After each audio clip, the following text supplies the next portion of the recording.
You know, I'm just thinking 200 years ago, you would have been able to walk through the woods. I just don't think it would have been full of this underbrush, these briars and the buckthorn and things that just scratch you up. You know, you cannot walk through that right now. If you were trying to get through that, it would be really hard. Believe me, I had to run through some stuff before. Oh my goodness, watch out for ticks.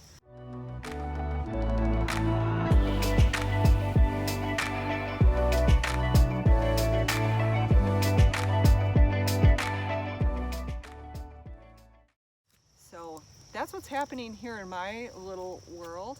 I'm going to try to recreate a permaculture.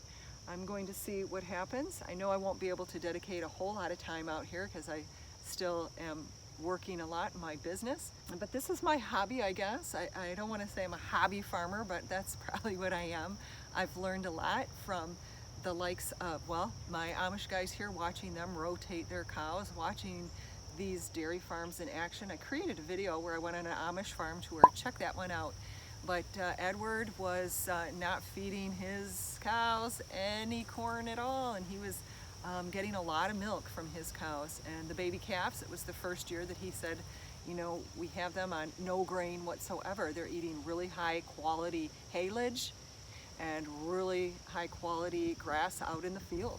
He said, and look, they're the same size. They're just as big as my other calves were that were, you know, eating all of this Monsanto's GMO corn. He's like, it was so unnecessary, you know. So Edward, my Amish dairy farmer, really gave us a good education. He was able to do a real live experiment.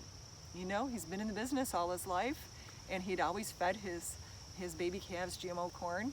He's like, look at this, check this out. I don't have any weight loss. My cows are just as big and fat. No, I mean, his baby calves were doing just fine. So I've got some video on that. It was really great to see that. And we had also toured Nathan's beef cattle farm. He had a couple hundred head of cattle out there that he was rotating every 24 hours. About 4 o'clock in the afternoon, he'd move them to a new paddock. And big, fat, healthy cows. There was no bones. I couldn't see any hip bones. These cattle were fat and healthy and happy. And so I was really happy to see that way of farming actually being done here in northern Michigan, up in Mayo. So I'm sitting here in the center of this little 5-acre patch. So as you see, it's full of dead trees that are just laying. It looks like it's been hit by a bomb out here. It looks like, you know, half of the trees, or maybe even more, they were ash trees in here. And here in Michigan, we had the boar ash disease. These little boars came through and bored their way through the bark of the ash trees, and it caused the bark to fall off of the ash trees, and that's what killed them. So more than half of the trees here were ash, and they're dead. And so when they died, it allowed the sun to come in here, and a lot of the invasive species, the birds were eating buckthorn berries, privet berries that's planted up there by the Armada Fair. There's a big, huge hedgerow of it. Oh, and the birds were eating the autumn olive. So these are all invasive species that don't belong here in Michigan, but people have unknowingly planted them around their homes, and we're just a half mile from town. So we have the village of Armada and a lot of those old houses, and I used to live in the village in a beautiful Victorian home that was built around 1890. And in that time, people thought that the honeysuckle, the autumn olive, they smelled so wonderful, and we were bringing them over from Japan and planting them around. So now here we are, you know, 150 years later. This woods here that's so close to town is just overloaded with all of these invasives. And what do? I mean, look at how bright green it is behind me. This is mid-October, and a lot of the leaves are starting to turn colors that are on the oak trees and the maple trees and the other hickory trees and things that are out here. But we still have bright green leaves on the buckthorn, you know. Look at how thick that is. The goats are going to have a field day when they get in here.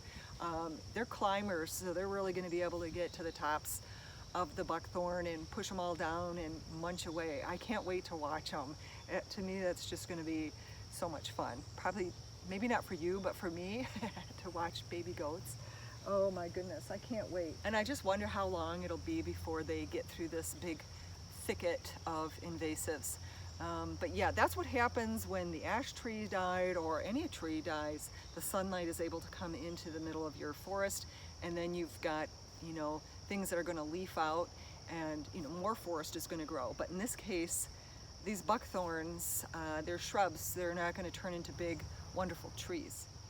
So, you know, I've been thinking a lot about this property and how it has been left unattended.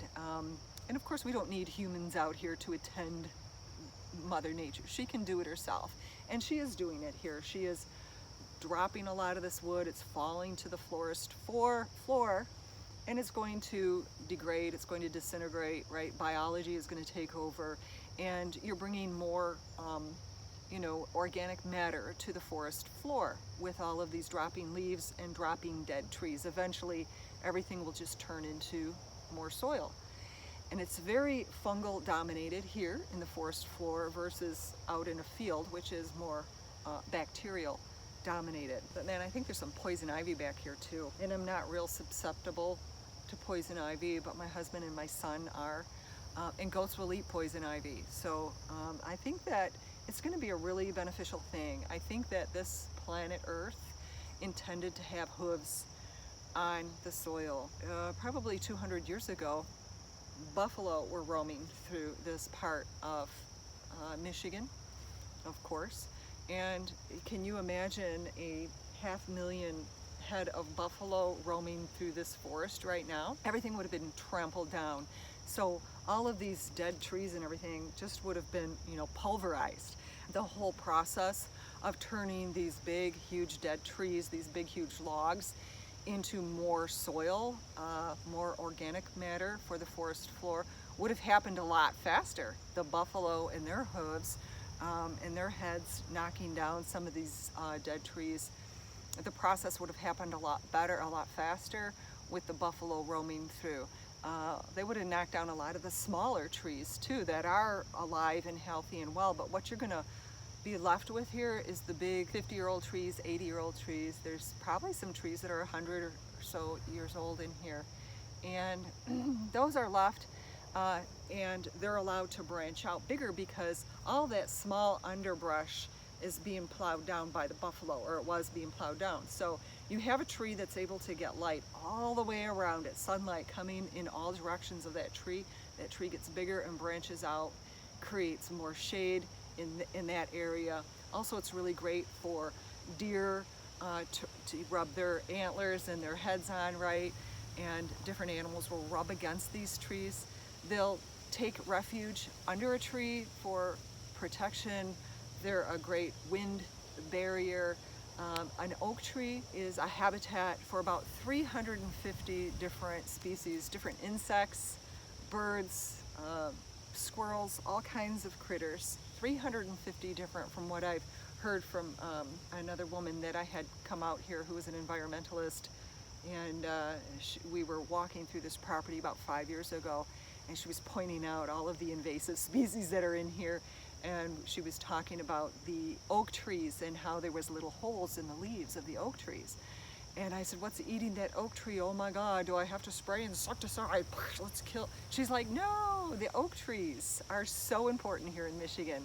They harbor and they are benefiting over 300 different little critters. So a lot of pollinators, the leaf cutter bees are using those leaves, they're eating the leaves.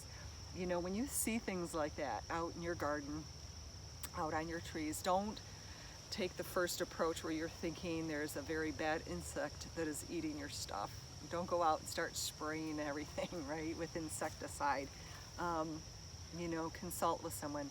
I just opened my MSU email this morning, and I saw that there's all kinds of the spotted leaf something or other that's eating everything, and it's getting here in Michigan on our fruit trees, and it's going to really wreak havoc. So the approach from big pharma, big ag, is to let's nuke it, let's spray it, let me sell you some more insecticide. But I'm wondering how my goats are going to do in here. I'm wondering if I can try to recreate a natural situation here in the forest with having hooves on the ground, having goats out here, sheep, maybe bring some cattle in one day once it's cleared out enough to actually grow the different prairie grasses that probably grew here at one time. I'm curious to how this is going to happen. Will creating an environment that's not full of disease-ridden, wood and things in here, that's just a perfect environment for growing invasives. To me, the natural species here in Michigan should be growing and overtaking, but it's not a very good environment. I don't think it's had the proper care because we've killed all the buffalo, and that's not happening anymore. We've got the internet. I mean, we've got so much information at our fingertips right now. If we're truly passionate about what we do in this world, what do you do in this world? Are you, what industry are you in? I've talked about going to trade shows, keeping up with what's going on, all the latest and greatest, all the new equipment, all the new technology, all the good processes that we can be doing. And Joel Salatin, I've read a couple of his books and I've watched a lot of his videos. Check out Joel Salatin. I've got a link below. He talks about, these farmers whose grandfathers and great-grandfathers would have given their eye teeth for the technology that we have today. And he's talking about electric fence. I mean, we can move electric fence every day. We're not digging post holes. We don't have to use the trees to put the barbed wire around. So there's so much technology that can make farming so much less backbreaking than it was for our forefathers. I know how hard farmers are working in today's age even, but we've got great technology. We've got so much information where we can do a lot better job than what we're doing now. We really can. So get rid of all that expensive inputs, the hormones, the steroids, the antibiotics, the GMO seed, the GMO corn, all the expensive equipment that you need, all the silos and all the buildings, all the equipment that you need to be growing Monsanto's GMO seed. Get back to nature, but get back to nature the way our great-grandfathers farmed, or maybe our great-great-great-grandfathers farmed, but use the technology that we have in today's world.